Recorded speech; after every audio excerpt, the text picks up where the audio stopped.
کو اوپر سے وہی نازل ہوئی کہ بھئی اسے آپ نے نکاح آپ کے لیے حلال نہیں ہے. پھر اللہ تعالیٰ نے اس کے بعد کہا کہ کوئی بھی عورت کسی سے بھی آپ نکاح نہیں کر سکتے ہو، اور نہ ایک عورت کو بدل کر دوسری آپ کر سکتے ہو چاہے اس کا حسن آپ کو بہت اچھا لگے. یہ نبی علیہ السلام کو قرآن کے الفاظ ہیں، سنے کبھی. الا ما ملکت یمینک، مگر جو تیری معاہدے والی ہے. اب انہوں نے ترجمہ اس کے اندر کیا کیا ہے کہ جو تیری لونڈی ہے، لونڈیوں کے ساتھ آپ کر سکتے ہو. نبی علیہ السلام نے فتح مکہ کے دن آپ نے کیا کیا؟ متع کی اجازت دے دی، ایگریمنٹ کی اجازت دے دی. علامہ ابن قیم جو ابن تیمیہ کے شاگرد تھے، اس نے اپنی کتاب زاد المعاد کے اندر لکھا ہے کہ عبداللہ ابن زبیر نے کہا کہ یہ متع جو ہے نا یہ زنا ہے، تو علی نے اس کو کہا کہ آپ خود بھی متع کی پیداوار ہو.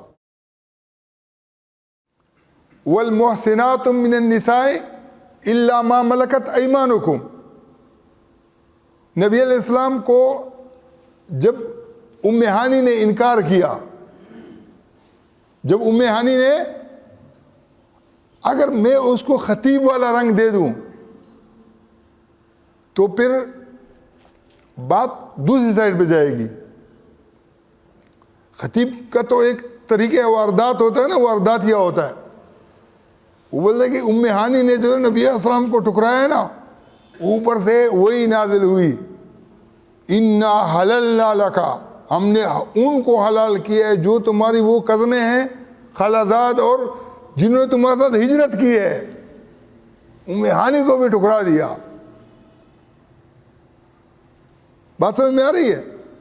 آیات نازل ہوئی ہیں لیکن اس کے اندر وہ خطیبانہ رنگ نہیں ہے.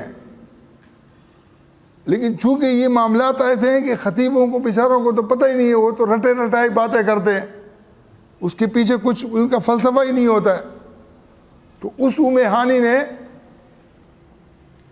کو اوپر سے وہی نازل ہوئی کہ بھئی اسے آپ نے نکاح آپ کے لیے حلال نہیں ہے. اب بڑی بات ہے کہ نہیں؟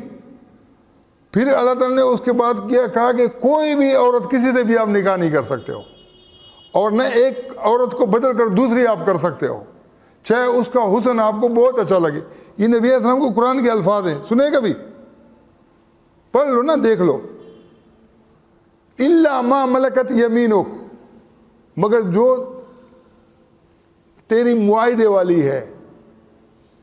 اب انہوں نے ترجمہ اس کے اندر کیا کیا ہے کہ جو تیری لونڈی ہے، لونڈیوں کے ساتھ آپ کر سکتے ہو. اب نبی علیہ السلام نے فتح مکہ کے دن ایک یہ تھا کہ جاہلیت والا جو ہے نا وہ رسم برقرار رکھتے اور جو لوگ آئے ان کو لونڈی اور غلام بنا دیتے. آپ نے کیا کیا؟ متع کی اجازت دے دی، ایگریمنٹ کی اجازت دے دی.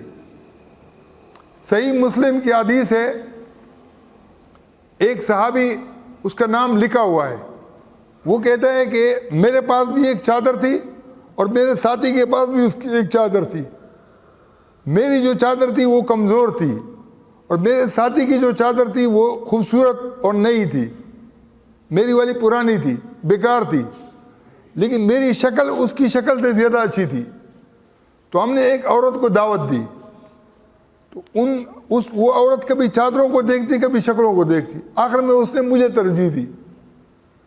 تو اس کا مطلب کیا ہے کہ یہ اگر بدکاری کا جو ہے نا تصور ہو تو اس کے اندر تو باری باری جو ہے نا سب کر سکتے ہیں نا، پھر تو مسئلہ ہی نہیں ہے.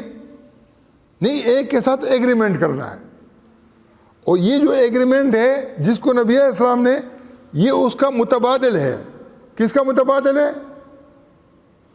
لونڈی کا متبادل ایگریمنٹ ہے. میری بات سمجھ میں؟ دونوں چیزیں ایک ہیں، وہ بھی ایگریمنٹ ہے، یہ بھی ایگریمنٹ ہے. لیکن جاہلیت کو نبی علیہ السلام نے، اب علامہ ابن حجر نے لکھا ہے کہ نبی علیہ السلام کی 28 بیویاں تھیں. ان 28 بیگمات کے اندر ام ہانی کا بھی ذکر کیا ہے. ام ہانی بیوی تو بن نہیں سکتی تھی. علامہ ابن قیم جو ابن تیمیہ کے شاگرد تھے، اس نے اپنی کتاب زاد المعاد کے اندر لکھا ہے کہ عبداللہ ابن زبیر نے کہا کہ یہ متا جو ہے نا یہ زنا ہے، تو علی نے اس کو کہا کہ آپ خود بھی متا کی پیداوار ہو، ممکن ہے کہ وہ والا متا انہوں نے کیا ہو، پھر بعد میں شادی بھی ہوئی ہو۔